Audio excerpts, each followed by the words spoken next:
Agradecemos esta entrevista realizada por nuestro colega William Ríos al profesor Alejandro Indacochea de Centrum Católica. Y bueno, nos acompaña esta tarde el presidente del Poder Judicial, el doctor Duberlí Rodríguez, con quien vamos a conversar y analizar un poco este trabajo que se ha venido realizando en torno a la cumbre, en un tema fundamental y donde hay un compromiso, creo, de todas las instituciones de nuestro país. Doctor Duberlí, muy buenas tardes, bienvenido a la Agencia Andina. Gracias por la invitación. Doctor, ¿qué opinión, cuál es su análisis de que el Perú pues sea parte, o sea, hoy la capital regional donde vamos a abordar un tema tan importante como es la lucha contra la corrupción desde el punto de vista de la gobernabilidad democrática? Bueno, en primer lugar, yo creo que es una buena noticia para el Perú y el mundo que todos los países, a través de sus jefes de Estado o de sus representantes, participen en la octava cumbre de las Américas. Así que justamente tengamos a Lima como anfitrión de todos estos jefes de Estado. En segundo lugar, también creo que es importante destacar que el tema central de esta cumbre sea el tema de gobernabilidad y corrupción. Y sabemos que la cumbre tiene tres, digamos, ejes fundamentales. El tema es justamente el de gobernabilidad y democracia, el segundo es el desarrollo sostenible y el tercero es la cooperación internacional. Sobre el primer tema, sobre democracia y corrupción o gobernabilidad, hay un acápite referido a la independencia y autonomía de la justicia. Y en ese caso nosotros podemos decirle al mundo, y particularmente a los países del continente americano, que el Perú está cumpliendo con estándares mínimos internacionales. Estamos cumpliendo con lo que dice la Convención de Naciones Unidas contra la Corrupción, la Convención Americana contra la Corrupción. Particularmente el artículo 36 de la Convención de Naciones Unidas contra la Corrupción establece que todos los estados partes firmantes de esta convención están obligados a constituir un sistema especializado en administración de justicia anticorrupción. Y ese mandato en el caso del Perú ya lo hemos cumplido.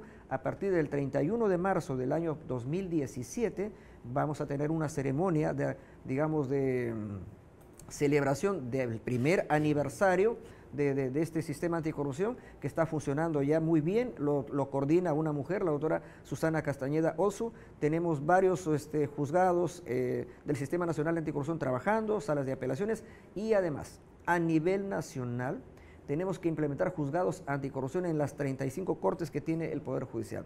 Y hasta el momento hemos implementado juzgados anticorrupción en 14 distritos judiciales del Perú. Vale decir, estamos avanzando en esa dirección. Pero por otro lado, dentro de ese punto, lo que se remarca es la independencia de los jueces. Bueno, todos los jueces que están en el sistema anticorrupción son jueces titulares, es decir, son jueces que no van a depender de ningún partido político, somos un poder judicial independiente. Además, estos jueces están debidamente capacitados a través de cursos que impartimos en la Academia de la Magistratura, además de pasantías que se han realizado en ciudades o en países como Costa Rica, Puerto Rico, incluido, digamos, también los Estados Unidos de Norteamérica. Vale decir, el Poder Judicial está preparado para afrontar los retos del tema de la corrupción. Un año se va a cumplir del nuevo sistema, como bien lo menciona el doctor. ¿Y cuáles han sido las dificultades, los tropiezos que se ha tenido que enfrentar, dado que este es un delito que trasciende fronteras? Bueno, aquí el tema es que básicamente teníamos que armar un sistema especializado con alcance nacional, y eso ya lo hemos organizado y hemos tenido que seleccionar jueces de diferentes lugares del país. Y el único problema que por ahora podríamos decir que tenemos es que todavía no hemos completado el número de juzgados en todo el Perú. Pero ese es un tema pues, que lo tenemos que hacer gradualmente porque es un tema de presupuesto. Y obviamente nosotros le pedimos al gobierno central en el año 2017 para que en el presupuesto del 2018 nos diera partidas para garantizar el funcionamiento de 32 juzgados. Nos ha dado para 8 juzgados, pero nosotros convirtiendo otros juzgados de los distritos judiciales hemos avanzado a 14, digamos, órganos jurisdiccionales, es decir, en 14 distritos judiciales. Y espero que vía ampliación presupuestal o créditos suplementarios de este año, o en todo caso en el presupuesto del 2019, ya se nos otorgue partidas presupuestarias para garantizar el funcionamiento de los juzgados anticorrupción en todo el Perú. Entonces las dificultades que podría, digamos, indicarle en base a su pregunta es que todavía no tenemos en todos los departamentos del Perú, en todas las cortes del Perú, jueces anticorrupción. Pero eso no significa que no vemos el tema anticorrupción. Hay jueces penales que en adición a sus labores de ver temas, digamos, de narcotráfico, de homicidios, de robos agravados, lo que es la justicia penal, también abordan el tema anticorrupción. Es decir, no es que esté abandonado este tema. Lo que pasa es que nosotros quisiéramos que hubiera juzgados que de manera exclusiva se dediquen a ver los temas anticorrupción para que podamos capacitarlos y puedan ellos responder y procesar en el menor tiempo posible. Obviamente porque también hay que tener en cuenta que en el nuevo proceso penal que tenemos implementando en el Perú desde el año 2006, el proceso penal tiene etapas. La primera la dirige el Ministerio Público, se llama investigación preparatoria. Luego hay una etapa intermedia que se llama control de acusación, cuando la Fiscalía ya formula acusación. Y si se supera la etapa de control de acusación, vamos a la fase más importante del proceso, que es la etapa de juzgamiento en juicio oral.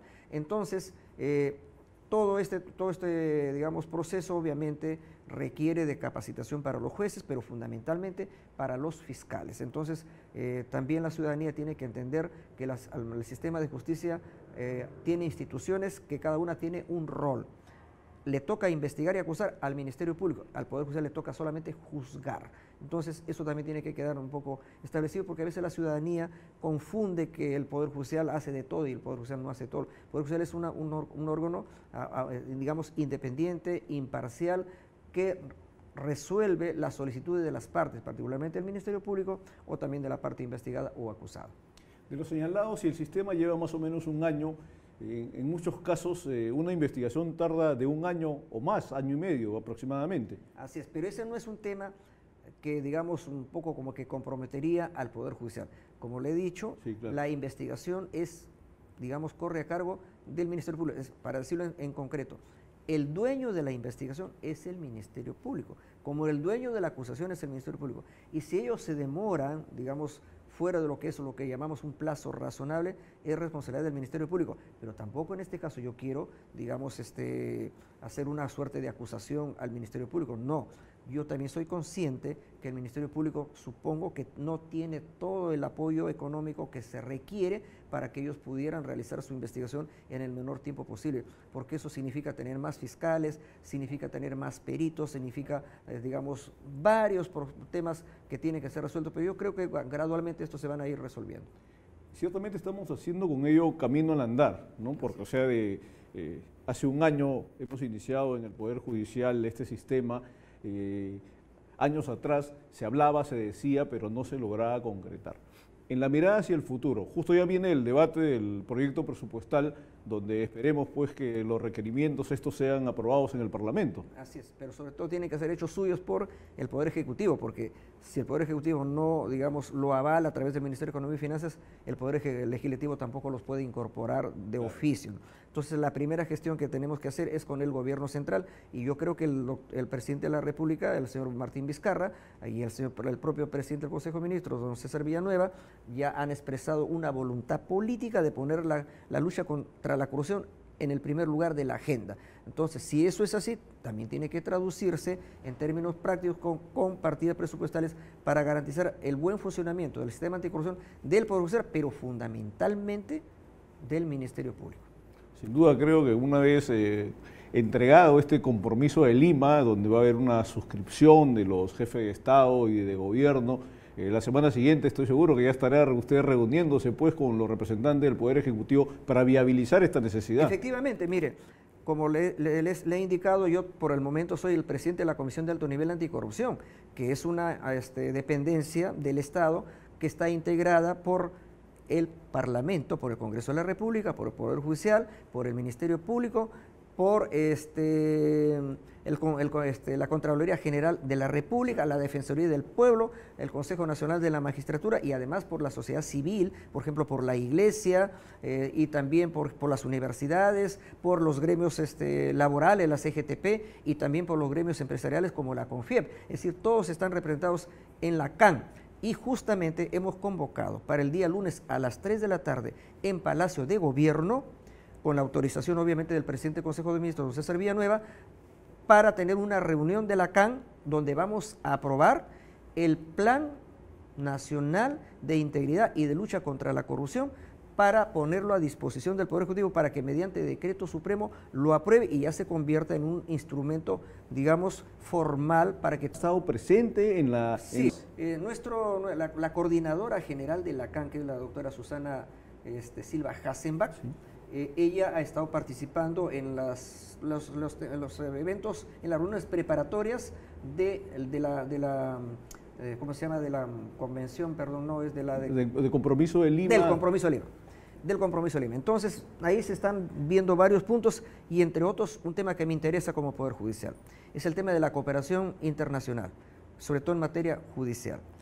Nosotros tenemos vigente para el continente americano la Convención Interamericana sobre Extradición. Y lo que nosotros quisiéramos como Poder Judicial es que esa Convención Interamericana sobre Extradición tuviera un mecanismo complementario o de desarrollo que, por ejemplo, estableciera plazos para el trámite de extradición.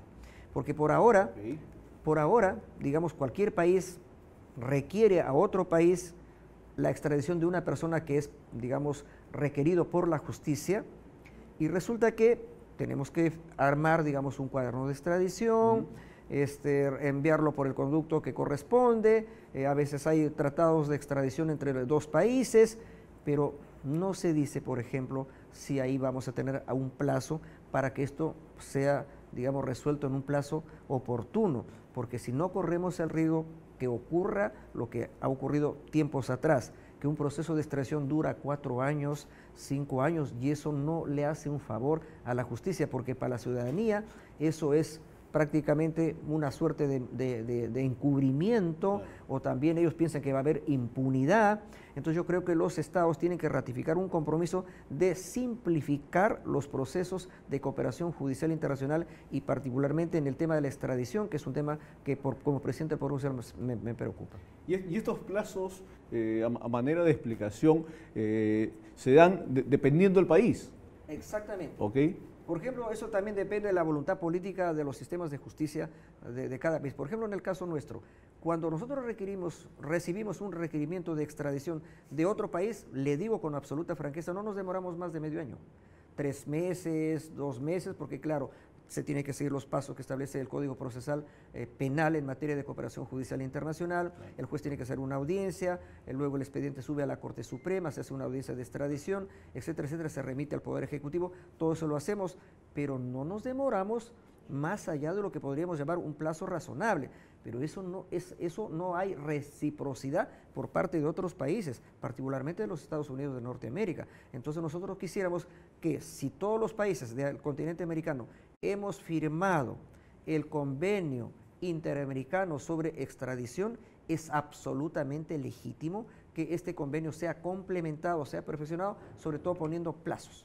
Sí, sin duda es importante porque, como bien lo señala usted, al final hay gestos que son malinterpretados, ¿no? O sea, y una demora en un tema de extradición genera mucha suspicacia y mucha sospecha. ¿Qué más debería verse o tratarse en esta reunión de jefes de gobierno y de Estado? Yo pienso, por ejemplo, que también debe abordarse en el tema, digamos, de lo que es propiamente la corrupción, por ejemplo, la necesidad de que salga un compromiso de que los partidos políticos deben tener perfectamente claras sus cuentas, es decir, el financiamiento de las campañas electorales y el financiamiento del propio mantenimiento de los partidos debe ser absolutamente transparente. Vale decir, por ejemplo, que se bancaricen todos los aportes que cualquier ciudadano o una empresa, y obviamente también con topes, se otorgan a los partidos. Y para mí, por ejemplo, creo necesario que el Estado también pueda financiar parcialmente la actividad de los partidos. Eso para mí no es ilegal, ¿no? ¿Por qué? Porque eso le da también transparencia, porque caso contrario, los partidos, como no tienen ningún mecanismo de financiamiento, por lo general recurren a los aportes de sectores privados o de empresas privadas que más después, cuando son gobierno, un poco como que le pasan la factura. Y eso es, digamos, un mecanismo que muchas veces alienta la corrupción. También creo que es importante que se pudiera recomendar a los países que estamos en el área del continente americano a que también hagamos algunas modificaciones en la legislación interna, por ejemplo en materia penal. Para mí, por ejemplo, debe incorporarse un nuevo delito que se llamaría delito de financiamiento ilegal de partidos políticos. Es decir, que si un partido, soslayando todas sus obligaciones que tiene en materia de transparencia de financiamiento, incurriría, digamos, en este delito de financiamiento ilegal de partidos políticos, obviamente sus órganos dirigentes, ¿no? Claro. Entonces, ¿para qué? Para que se establezcan ya las sanciones pertinentes y evitarnos ahora un problema que tenemos, que cuando ocurre una conducta aparentemente ilícita de los partidos, los fiscales, los jueces, un poco que pierden tiempo en que no saben qué delito le van a aplicar, si es defraudación tributaria, si es negociación incompatible, si es enriquecimiento ilícito, si es tráfico de influencias. Se abre un abanico sobre la calificación jurídica de un hecho, pero nos ahorraríamos mucho tiempo si es que expresamente en el Código Penal se dice que eso se llama financiamiento ilegal de partidos políticos y tiene una pena determinada. Doctor, permita que vayamos a una pausa en esta transmisión especial de la Agencia Andina.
Amigos de la Agencia Andina, volvemos en esta conversación con el presidente del Poder Judicial, Duberlí Rodríguez.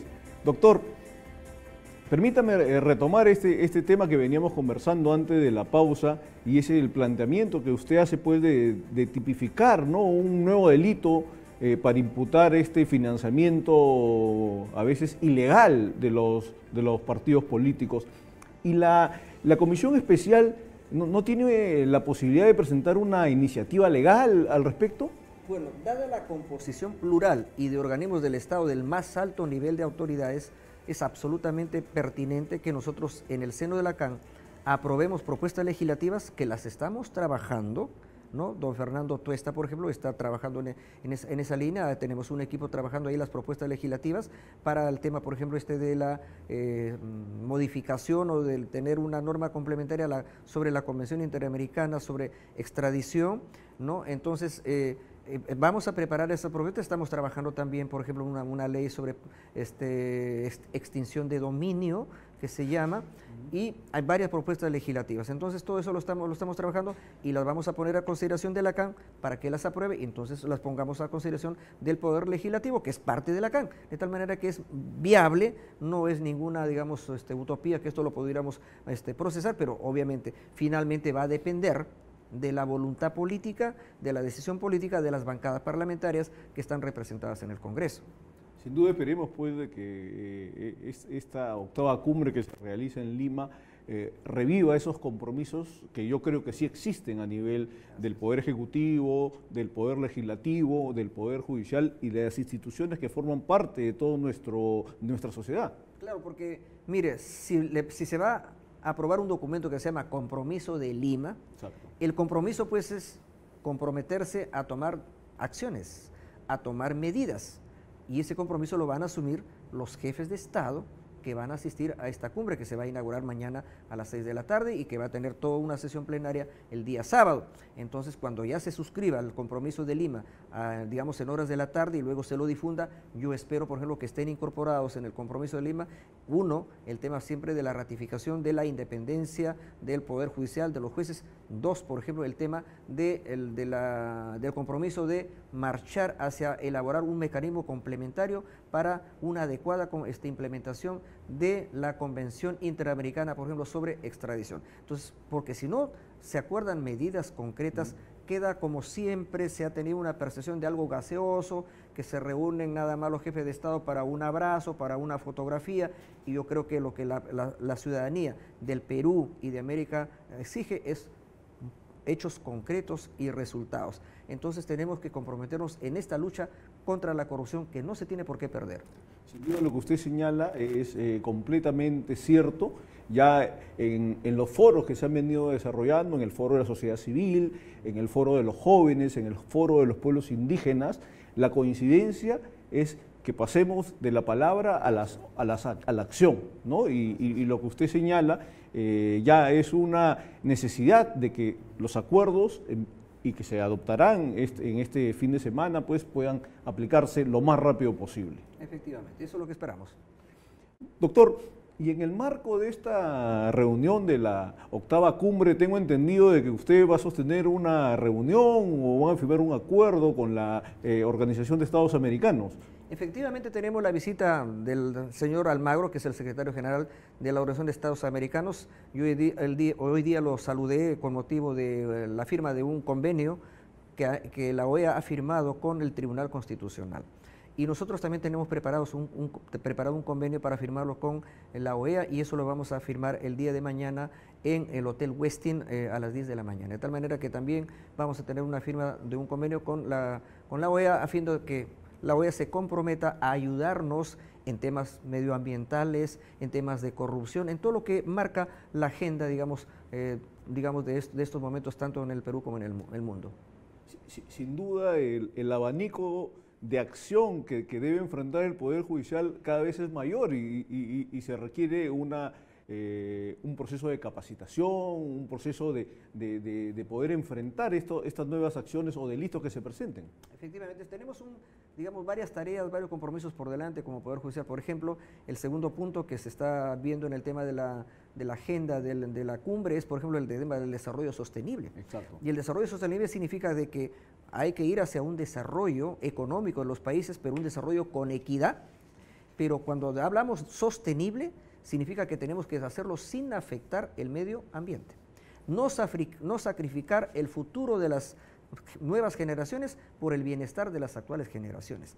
Entonces, eso tiene un tema de respeto al medio ambiente. Entonces, en ese tema, por ejemplo, deberíamos acordar, o que espero que lo acuerde también la cumbre, el tema de la defensa del medio ambiente en todo el continente americano. Y en esa línea, por ejemplo, el Poder Judicial, el día 28 de este mes, vamos a inaugurar en la ciudad de Puerto Maldonado, Madre de Dios, el primer juzgado ambiental en la historia del Perú. Es decir, como un juzgado exclusivamente ya especializado en materia ambiental, a fin de que estemos preparados para procesar cualquier, tema que se judicialice en esa área, porque sabemos que desgraciadamente el corazón de la minería ilegal está en Puerto Maldonado. Es una herida abierta en las entrañas de nuestra Amazonía, y en el caso del Poder Judicial vamos a estar debidamente preparados. Espero que lo mismo ocurra con el Ministerio Público, espero que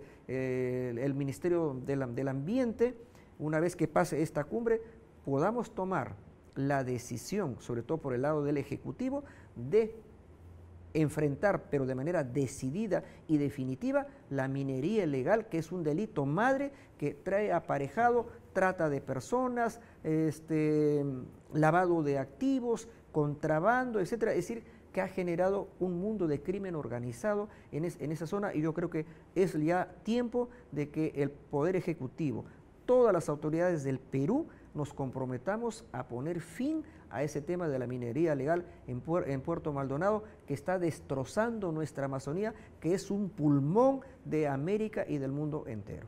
Sin duda, lo que usted señala, doctor, debemos saludarlo. Aquí en la Agencia Andina y en el Diario Oficial del Peruano hemos realizado coberturas, ¿no?, en la acción del Estado para enfrentar este problema de la minería ilegal, que como usted bien señala, pues depreda, destruye y adicionalmente o colateralmente afecta con la trata de personas y diversos delitos, muertes, qué sé yo, y es necesaria una acción ya. Y dentro del trabajo también de la cumbre y del debate, por ejemplo, en la cumbre empresarial hay un tema que es la mujer como protagonista. Y el Poder Judicial ha tomado y viene tomando acciones de protección hacia la mujer. Cuéntenos un poco de ello.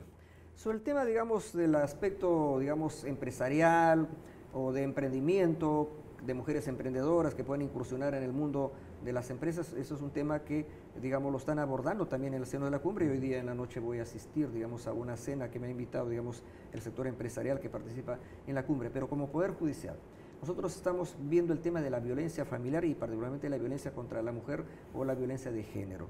Entonces, en ese sentido, nosotros hemos ideado, como una cosa creativa nuestra del Poder Judicial, conformar lo que se llama un módulo integrado en justicia en violencia familiar. Y ese primer módulo empezó a funcionar el año pasado en Vía El Salvador, en lo que es la Corte de Lima Sur. Ha funcionado bien, y este año lo hemos reactivado, lo hemos fortalecido, porque ya el gobierno central nos dio una partida económica para implementar ese juzgado. Y luego, a fines de este mes, estamos yendo a Trujillo a inaugurar el segundo módulo integrado en violencia familiar.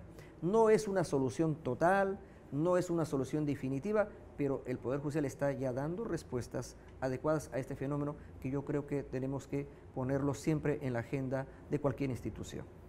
Estamos llegando casi ya a la parte final de esta conversación, doctor Duberlí. Y en el tema de la corrupción,